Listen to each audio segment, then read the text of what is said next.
Bonjour à toutes et à tous, j'espère que vous allez bien. Bienvenue dans ce nouveau panorama de la semaine.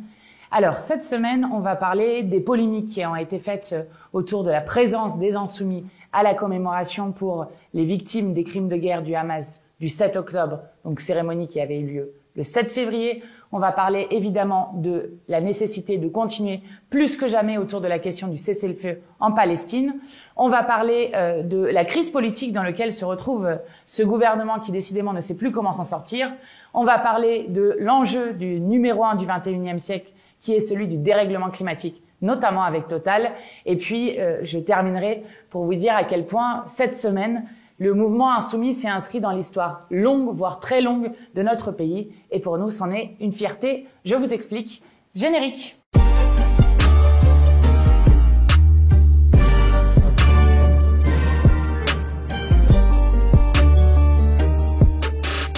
Alors, je veux évidemment commencer par la polémique qui a été lancée autour de notre présence, nous les Insoumis, à l'hommage qui a été rendu aux 42 morts français des crimes de guerre commis par le Hamas. Donc 4 mois exactement après les crimes de guerre commis par le Hamas, le 7 février, il y a eu, organisé par l'Élysée, une cérémonie d'hommage national aux morts, ce que nous saluons évidemment.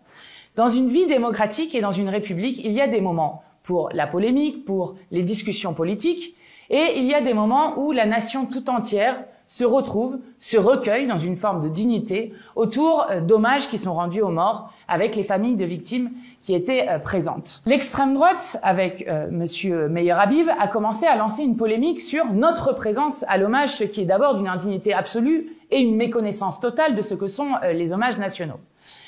Et donc, ils ont fait monter une forme de polémique autour de ça, avec donc des invitations que nous avions reçues personnellement de la part du président de la République Emmanuel Macron, et de l'autre côté, des ministres comme la porte-parole du gouvernement qui, elle, a dit « Oui, on est obligé d'inviter tout le monde, mais certains ne devraient pas venir ».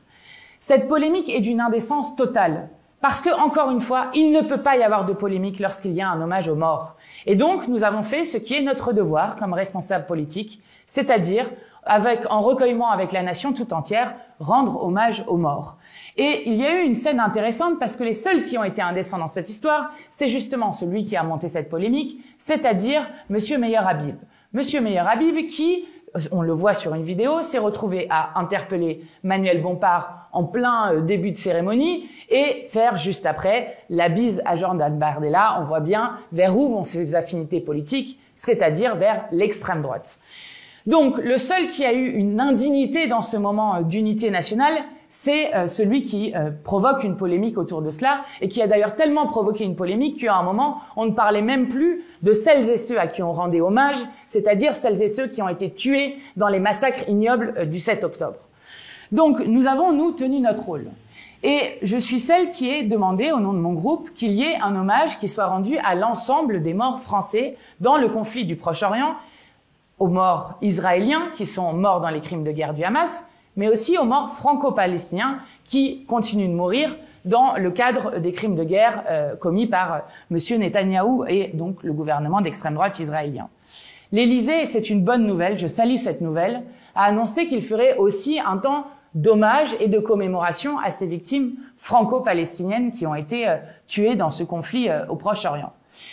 Ce qui m'inquiète, c'est que la polémique autour de cela, plutôt que d'avoir une nation qui se retrouve autour des morts, c'est retrouver dans quelque chose qui est ignoble, c'est-à-dire qu'on voit réapparaître le discours qui était celui que nous avions vu en octobre dans beaucoup des médias, qui est que les vies ne se valent pas. Par exemple, je prends Monsieur Yonatan Arfi, qui dit qu'il n'y a pas d'équivalence morale entre des victimes collatérales, civiles, qui n'ont pas été visées délibérément, et de l'autre côté, des victimes du terrorisme. Quant à François Hollande, il disait, lui, le même jour, donc ce 7 février... Ça ne peut pas être le même hommage. Une vie est une vie, et une vie est équivalente à une autre vie. Mais il y a les victimes du terrorisme et les victimes de guerre. Eh bien, Monsieur Hollande, et tous les autres qui tiennent ce discours-là, ce discours est indigne de notre pays. Quel que soit si la personne est franco-israélienne, franco-palestinienne, quelle que soit la manière dont cette personne a été tuée, cette mort est pleurée. Et cette mort doit être honorée par la nation. Et revenir de nouveau sur une forme de déshumanisation des populations franco-palestiniennes ou des populations palestiniennes est une indignité absolue, d'autant plus pour un ancien président de la République. Non, il n'y a pas de victimes collatérales. Et je suis fière, moi, que nous continuions à porter haut et fort la voix de la paix. Parce que la situation à Gaza est dramatique. Nous allons dépasser le seuil des 30 000 personnes d'ores et déjà mortes sous les bombes de Netanyahou. Nous savons qu'il y a des milliers, des milliers, des milliers de disparus sous les décombres, de gens qui n'ont pas été identifiés, et donc que le nombre de victimes va probablement encore plus s'aggraver et devoir être rehaussé. Il y a 1,5 million de personnes qui se retrouvent à Rafah, c'est-à-dire dans le sud de la bande de Gaza, là où l'armée israélienne les a chassés petit à petit en leur demandant d'aller vers le sud. Aujourd'hui, Benjamin Netanyahou explique qu'il veut mener une opération sur Rafah. Il faut comprendre que personne ne peut sortir de Rafah. Nous sommes dans une sorte de cul-de-sac pour les populations civiles. Et donc, ça veut dire de nouveau des milliers de gens qui vont mourir si Netanyahou bombarde cette partie-là de la bande de Gaza. Donc, il y a une urgence à agir qui est particulière. Et je suis fière que le mouvement insoumis ait pris cette semaine 2 initiatives très importantes pour la paix.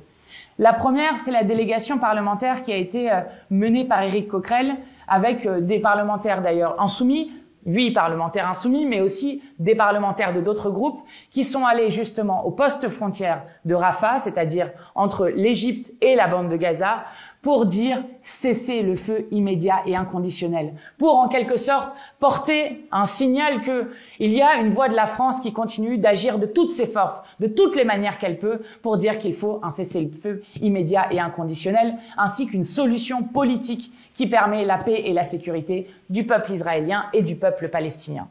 Donc ça, c'était une initiative très forte qui a été prise. C'est une zone évidemment dangereuse et je remercie cette délégation parlementaire d'avoir été rencontrée à cette étape-là, l'Agence des Nations Unies pour les réfugiés palestiniens, pour leur apporter notre soutien pour le travail admirable qu'ils font pour la population palestinienne, alors que le peuple palestinien dépend beaucoup de cette Agence des Nations Unies pour pouvoir avoir accès à de la nourriture, à de l'eau ou même à des soins médicaux, alors que tout est dévasté autour par le gouvernement d'extrême droite de Netanyahou.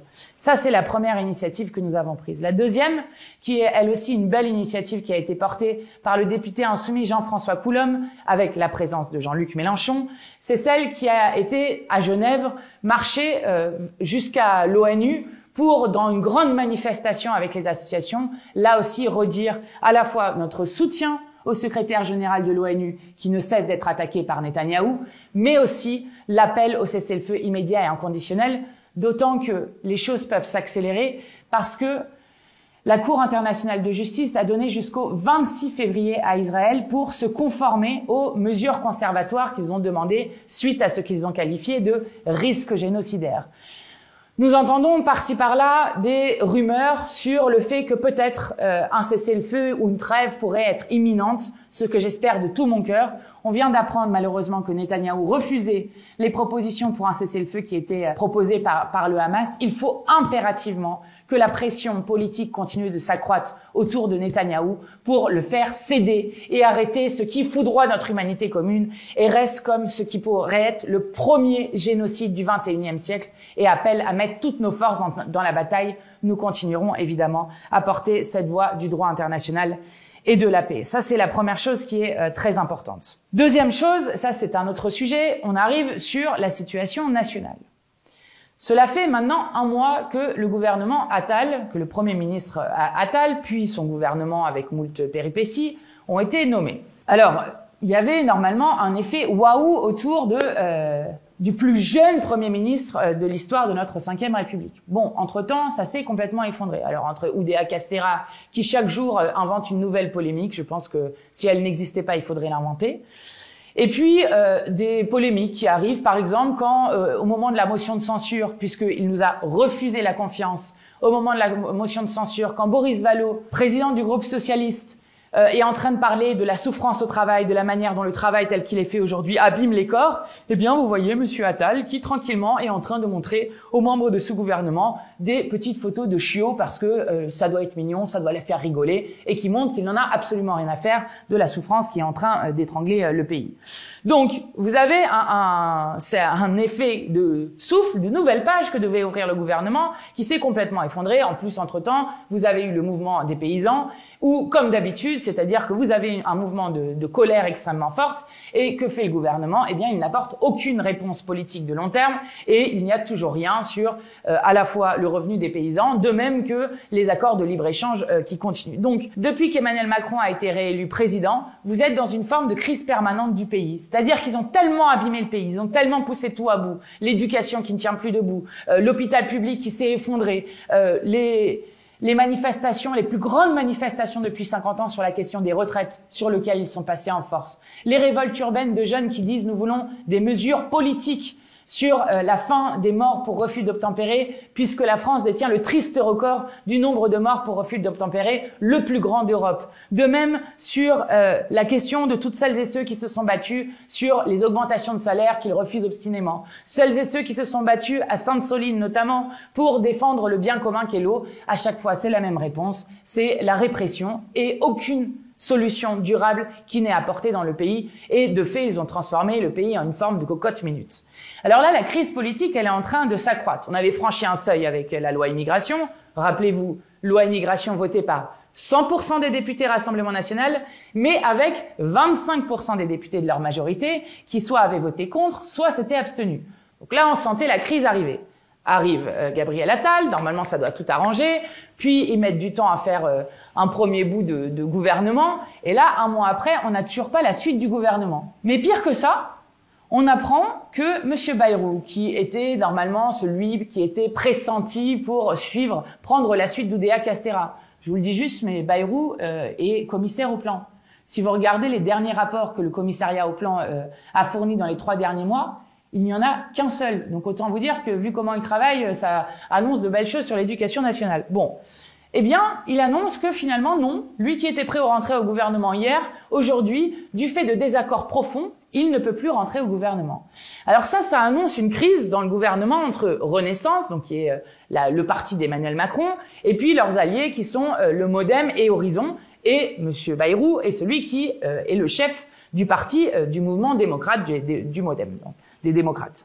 Donc, il y a une crise politique qui est en train de se jouer. Et alors, ce qui est incroyable, c'est que quand on interroge M. Bayrou sur pourquoi il rentre pas au gouvernement, alors il dit, parce qu'on m'a pas donné des garanties sur le fait qu'on pourrait faire autrement, c'est-à-dire autrement que d'être, et il explique complètement tranquillement, que le gouvernement est complètement déconnecté de ce qui est en train de se passer dans le pays. Donc, comme on m'a pas donné les garanties, j'ai dit non. Et on lui dit, est-ce exact qu'on vous a proposé le ministère des Armées? Il dit oui, tout à fait. Alors ça va plaire à Louis Cornu, mais bon, passons.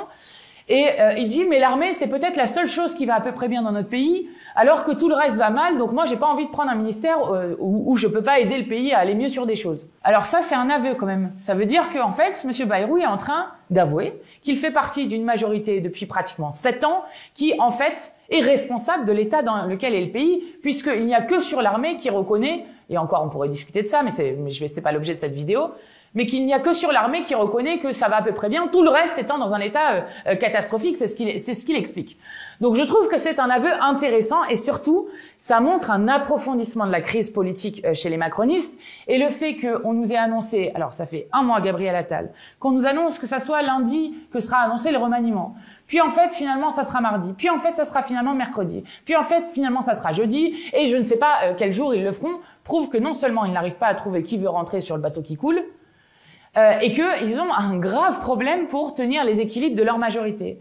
Monsieur Bayrou expliquant par exemple ce matin, je vous conseille pas cette interview, Monsieur Bayrou parle très lentement, donc il faut vraiment avoir du courage pour l'écouter, mais il explique par exemple ce matin que sur les 15 membres du gouvernement, il y en a 10 qui sont parisiens et qui sont tous les 15 au-dessus du nord de la Loire. Donc il explique que en fait voilà, on a un gouvernement qui est complètement déconnecté, minoritaire, et moi j'invite Monsieur Bayrou à avoir un peu de cohérence et à donc quitter ce gouvernement s'il veut faire autre chose. Mais ça montre quand même, quand vous avez un soutien comme ça du président qui va sur des plateaux télé ou sur des radios expliquer que finalement on a un gouvernement déconnecté qui est responsable du chaos qu'il y a dans le pays, ça vous montre quand même que cette crise politique est profonde et que ça ne va pas aller en s'améliorant. Donc la Macronie qui s'écroule, bon bah ça revient à ce qu'on dit depuis longtemps. À la fin, ça sera les fascistes ou nous, les fachos ou nous. Et donc on a intérêt à continuer à pousser de toutes nos forces sur la question du programme de la NUPES que nous continuons de porter. Ça, c'est la première chose. Et la deuxième chose, c'est de dire que le seul qui reste souverain dans ce pays, c'est le peuple. Et le peuple peut s'exprimer lors des élections parce que Bernard Arnault peut avoir 10 millions de fois votre fortune personnelle. À la fin, dans l'urne, sa voix vaut autant que la vôtre. Donc là, on a lancé une grande campagne d'inscription sur les listes électorales pour dire les racistes votent et vous, les riches votent et vous. Et donc, vous avez intérêt à la faire connaître parce que ça permet à tout le monde d'aller vérifier son inscription sur les listes électorales et de savoir s'il est bien inscrit pour que le jour de l'élection, vous n'ayez pas à mettre un bulletin dans l'urne et qu'on vous dise « Ah bah non, vous êtes mal inscrit, non inscrit », ce qui concerne des millions de personnes dans ce pays. Et je rappelle qu'on a raté l'élection présidentielle pour aller au second tour à 420 000 voix, donc autant dire rien du tout. Donc ce travail d'inscription sur les listes électorales pour dire on n'accepte pas des élections sans le peuple et pour dire qu'à tout moment on peut changer notre avenir collectif, c'est un travail très important. On va vous mettre le lien pour que vous puissiez faire cette campagne-là. En tout cas, la crise politique continue. Et on a des indicateurs, et c'est le point sur lequel je voulais vous alerter après, c'est que ce qui est particulièrement déplorable, on vient d'apprendre des chiffres qui sont effrayants sur l'enjeu du XXIe siècle et qui devraient normalement mobiliser tout le monde, faire une mobilisation générale dans la société, organiser des ruptures, des plans d'urgence et face auxquels le gouvernement ne fait absolument rien. En fait, si, il empire même la situation puisqu'on a appris que le mois de janvier 2024 était le mois de janvier le plus chaud jamais enregistré de toute l'histoire. Et pour la première fois, on a plus d'1,5 degré de réchauffement par rapport à l'ère pré-industrielle. Pour la première fois pendant 12 mois consécutifs, ce qui est évidemment un signal désastreux. Je rappelle que la limite de 1,5 degré, c'est ce qui a été fixé dans la COP21 comme étant la limite auquel on devait rester, notamment parce que à partir de 1,5 degré de réchauffement, non seulement vous avez des effets qui s'alimentent eux-mêmes, donc qui font exploser le risque de réchauffement climatique encore plus élevé et donc d'effondrement de la biodiversité, mais c'est aussi la disparition d'États insulaires qui vont être complètement rayés de la carte, notamment par l'augmentation de la mer. Donc, c'est vraiment des signaux qui sont très inquiétants. Et dans le même moment où on apprend ça, on apprend que Total Energy ait fait son record de bénéfices de toute l'histoire, avec plus de 20 milliards de bénéfices enregistrés l'année dernière, ce qui représente plus 98% par rapport à 2019. Donc vous voyez l'explosion des super profits de Total, qu'ils refusent toujours de taxer, etc.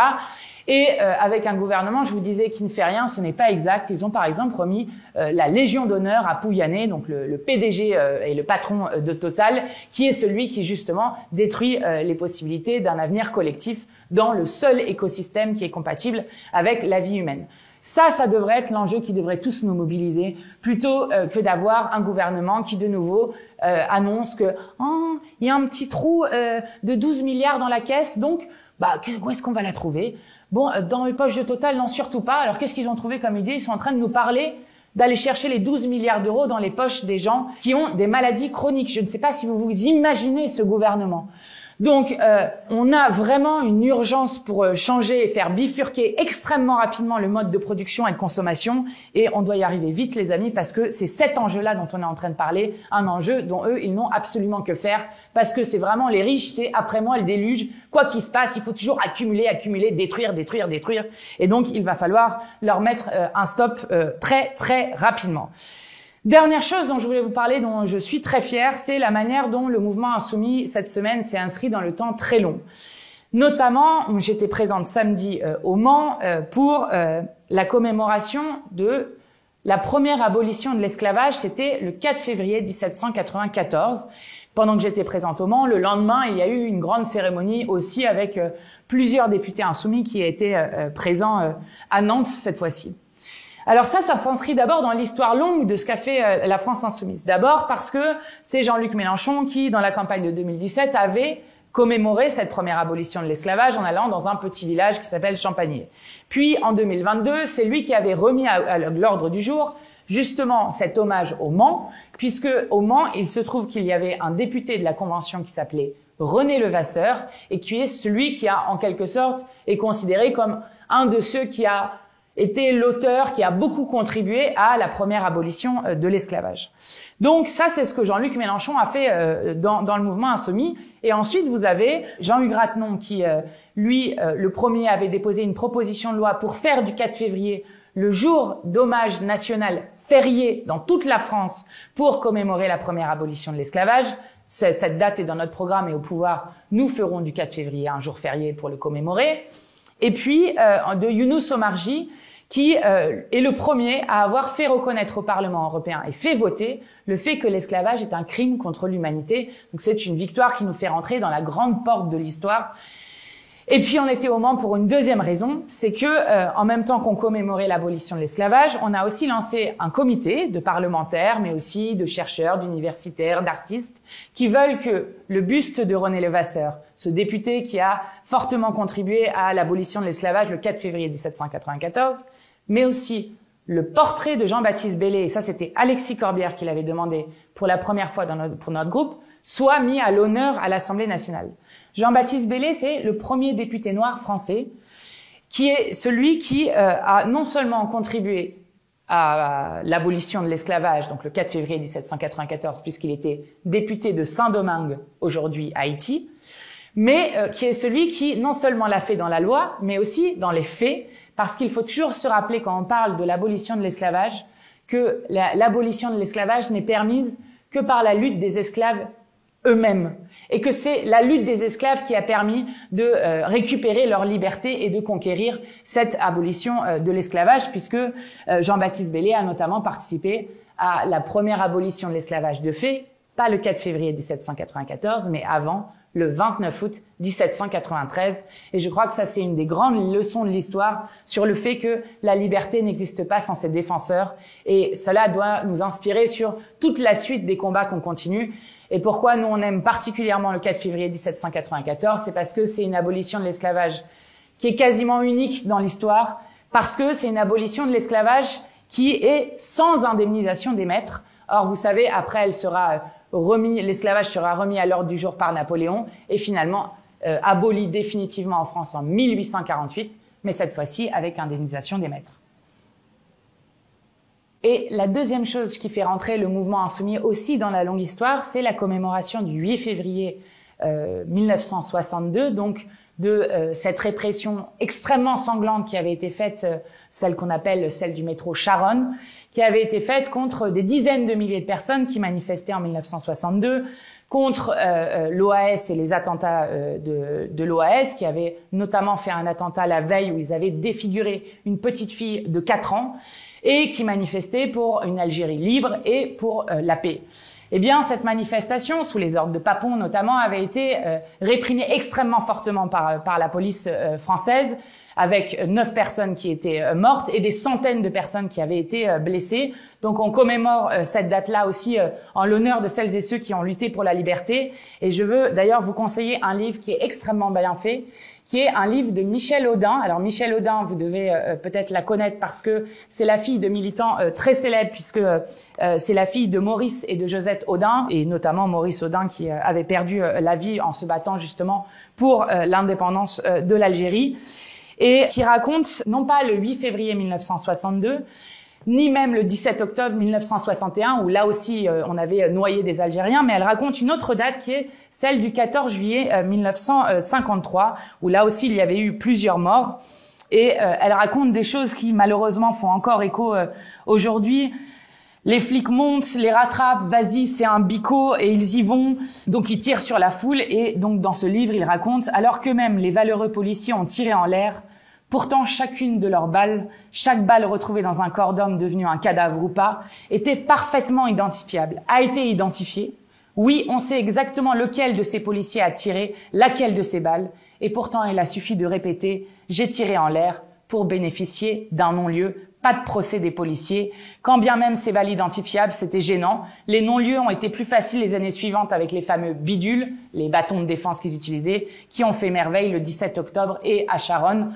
Donc on voit bien que là encore, on se retrouve avec une répression féroce sur lequel aucun des policiers, mais surtout aucun des responsables, notamment Papon, n'ont été plus tard jugés. Et vous voyez que on est vraiment dans l'histoire longue sur la question de la lutte contre la répression et l'instrumentalisation de la police au service d'un pouvoir, puisqu'il raconte aussi que le photographe du Parisien libéré qui se trouve là est photographié et matraqué lui aussi. Son appareil brisé, on exige qu'il donne sa pellicule. Ne nous étonnons pas qu'il y ait encore moins de photos de ce massacre qu'il n'y en a eu de ceux de 1961 et de 1962. Donc là, rappelez-vous, c'était la bataille qu'on menait sur la loi sécurité globale pour le fait qu'il puisse y avoir des images, parce que c'est souvent grâce aux images, c'est le cas aussi pour Nahel par exemple, mais pour beaucoup d'autres, c'est souvent grâce aux images qu'on arrive à lutter contre l'impunité policière. Et donc, c'est aussi cette histoire-là que continue la France insoumise pour dire que nous voulons changer les règles pour avoir une police républicaine qui ne soit pas là pour matraquer le peuple et au service d'un gouvernement qui veut continuer justement sa guerre contre le peuple. Donc c'était un bel hommage. Et moi j'étais à Ivry où le centre municipal de santé s'appelle Fanny de Verp. Elle avait 31 ans, elle était dans cette manifestation, elle est morte dans cette répression du 8 février 1962 et c'était un magnifique hommage qui lui a été rendu. Nous continuons ces combats-là. Enfin, pour celles et ceux qui veulent aller voir, comme j'en ai l'habitude, une petite vidéo pour aller plus loin sur certains des sujets, c'est un sujet que j'ai pas eu le temps de développer là, mais qui est un sujet qui est en train de croître dans la société de manière dramatique. On a des alertes de partout. C'est la question de la santé mentale. Et donc, vous pourrez regarder une interview de Jean Massier sur Baxit. Alors, ça s'appelle « Lutter contre les tabous de la santé mentale ». Il y évoque dedans, vous verrez, sa propre histoire personnelle avec une lourde dépression à un moment. C'est un sujet qui concerne tout le pays. Il y a un Français sur 4 qui souffre au cours de sa vie de troubles psychiatriques ou de problèmes de santé mentale. C'est un problème de santé publique, la santé mentale.